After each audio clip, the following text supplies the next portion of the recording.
Shalom para pemirsa, pagi hari kita berjumpa kembali dalam kasih Tuhan. Saya akan membagikan berkat Tuhan di pagi hari ini. Mari kita berdoa untuk sebelum kita mendengarkan firman Tuhan. Bapa, terima kasih Tuhan, kami berdoa buat firman Tuhan di pagi hari ini. Biarlah Tuhan memberkati firman Tuhan di pagi hari ini, yang datang menguatkan setiap kami yang memiliki beban persoalan, bahkan melepaskan kami dari segala tipu daya iblis dan setiap kejahatan yang kami lakukan, setiap dosa yang kami lakukan. Tuhan, setiap penghalang kebenaran firman-Mu Tuhan, kami patahkan, kami cabut, patahkan, hancurkan dalam nama Yesus. Celikan mata rohani kami Tuhan, untuk kami belajar akan kebenaran firman-Mu. Biarlah firman Tuhan di pagi hari yang kami hamba-Mu tabur jatuh di tanah hati kami yang subur, sehingga ia bertunas, bertumbuh dan menghasilkan buat pertobatan. Terima kasih Tuhan Yesus, kami sambut firman-Mu Tuhan. Haleluya. Amin. Ya, para pemirsa, selamat berjumpa kembali di pagi hari ini. Kita akan belajar bersama di dalam firman Tuhan, yaitu di dalam Kolose pasal 3 ayatnya yang kelima, itu yang berbicara tentang bagaimana saudara dan saya harus meninggalkan hawa nafsu duniawi. Ya, Kolose pasal 3 ayatnya yang kelima dikatakan bahwa karena itu matikanlah dalam dirimu segala sesuatu yang duniawi, yaitu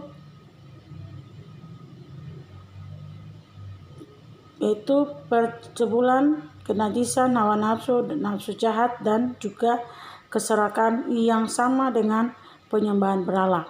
Ya, pagi hari ini Tuhan mengajarkan saya beri judul firman Tuhan ini bahwa kita harus menjadi manusia yang hidup berkenan di hadapan Tuhan. Ya, jadi menjadi hidup yang berkenan di hadapan Tuhan, manusia yang memiliki karakter hidup yang menyenangkan hati Tuhan.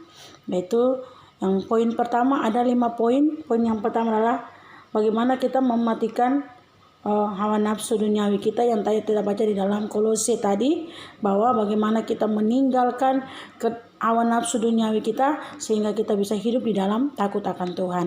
Ya, hidup di dalam takut akan Tuhan. Poin yang kedua adalah perbuatan daging, ya, di dalam 1 Timotius 6 ayatnya yang ke-10 dikatakan, karena akar segala kejahatan ialah cinta uang, sebab oleh memburu uanglah beberapa orang telah menyimpan dari iman dan menyiksa dirinya dengan berbagai-bagai duka. Ya, saudara, poin yang kedua, perbuatan daging, yang ini berbicara tentang setiap karakter kita yang tadi disebut, yang terdapat di dalam Galatia 5 ayat 19-21, bahwa saudara, hal-hal itu tidak ada dalam kehidupan kita. Nah, yang ingin saya bagikan di pagi hari ini bahwa perbuatan daging juga termasuk kita bermain judi, ya. Semaraknya dunia sedang iblis sedang menawarkan dengan cara judi online, yaitu togel, bahkan juga king, bola guling, ya, bahkan sambung ayam, ya, ketiga bola kaki, kita bertarung dengan uang, ya, dengan judi atau sesuatu, banyak hal yang kita lakukan yang seringkali menyakiti hati Tuhan. Kan tadi dikatakan bahwa dengan keinginan-keinginan kita memburu untuk mendapatkan kita menyimpan dari kebenaran dengan menyiksa diri kita dengan dalam hal melakukan hal-hal yang tidak menyenangkan hati Tuhan. Iman kita semakin hilang. Ya, Tuhan tidak suka yang demikian. Untuk itu saya mengingatkan saudara dan saya di pagi hari ini, mari perbuatan daging Tuhan tidak menginginkan. Begitu Tuhan mau kita meninggalkan perbuatan daging dan dalam hidup kita, supaya hidup kita berkenan. Perbuatan daging itu ada berbagai hal yang kita lihat, yang tadi sudah saya sampaikan, ya, dalam berupa apapun yang kita buat sehingga menyakiti hati Tuhan. Poin yang ketiga adalah sia-sia.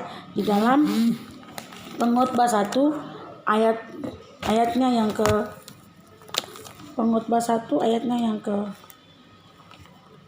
2, ya.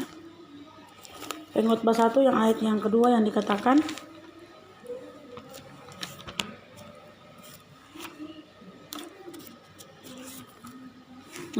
demikian bahwa kesia-siaan belaka, kata pengkhotbah, kesia-siaan belaka segala sesuatu adalah sia-sia. Artinya semua yang saudara dan saya kerjakan yang tidak mempermuliakan nama Tuhan adalah sia-sia di bawah matahari. Semua yang kita kerjakan adalah sia-sia kalau tidak didasari dengan takut akan Tuhan, kalau tidak didasari dengan hidup di dalam kebenaran firman Tuhan. Contoh, togel, judi apapun yang kita lakukan adalah sia-sia di hadapan Tuhan.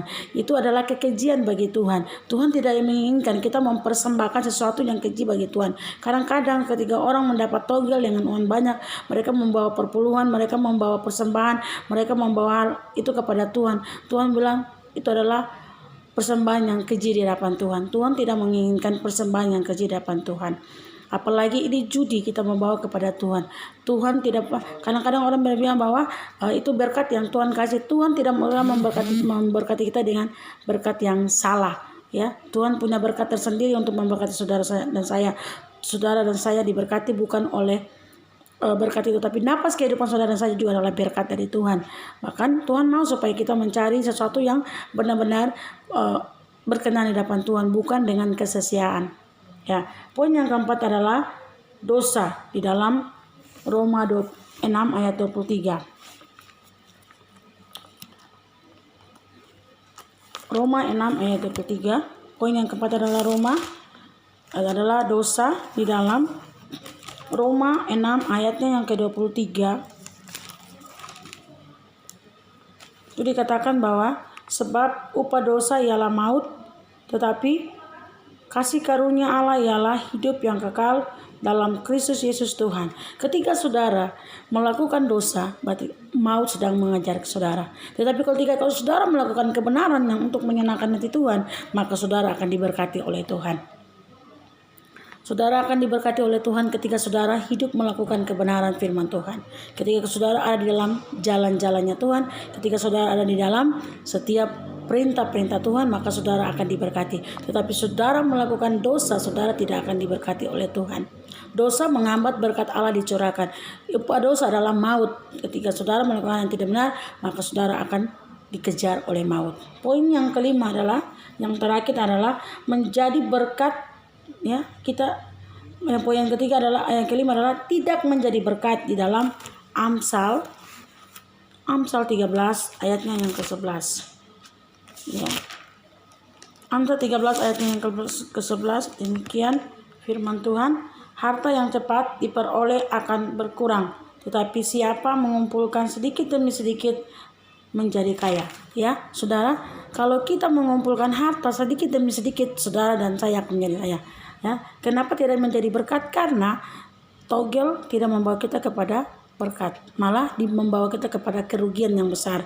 Bisa menjadi rumah tangga kita berantakan, bisa menjadi keluarga kita hancur, bisa membawa akibat kita menjadi harta kita terkuras habis, bisa menjadi kita ada dalam penjara. Saudara, untuk itu mari tinggalkan semua yang tidak berkenan. Ketika saudara meninggalkan 5 hal ini di dalam kehidupan saudara, belajar untuk mengasihi Tuhan, belajar untuk mencari Tuhan, saudara percaya bahwa berkat Allah akan tercurah.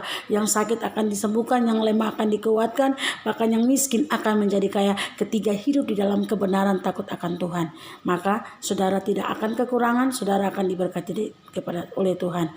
Untuk itu berkat Allah akan tercurah ketika bagi orang-orang yang melakukan kebenaran firman Tuhan, bagi orang-orang yang hidup takut akan Tuhan. Bukan saja kita baca dan merenungkan kebenaran, tetapi yang Tuhan mau kita melakukan, mengaplikasikan dalam hidup kita. Demikianlah firman Tuhan di pagi hari ini yang bisa saya bagikan buat saudara. Sebelumnya mari kita berdoa. Bapa, terima kasih Tuhan buat firman-Mu, mengajarkan hamba-Mu, bahkan mengajarkan kita semua yang akan mendengarkan firman Tuhan di pagi hari ini, bagaimana kita hidup di dalam manusia yang hidup berkenan di hadapan Tuhan, manusia yang hidup diperbarui oleh Tuhan, manusia yang hidup meninggalkan hawa nafsu duniawi, meninggalkan dosa, meninggalkan kejahatan, meninggalkan hal-hal yang tidak menyenangkan hati-Mu ya Tuhan Yesus.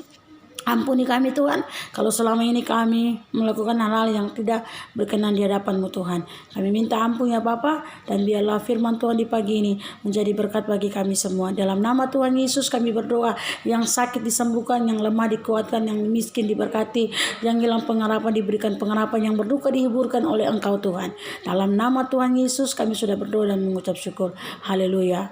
Amin. Shalom. Sampai kita berjumpa kembali. Tuhan Yesus memberkati saudara dan saya. Amin.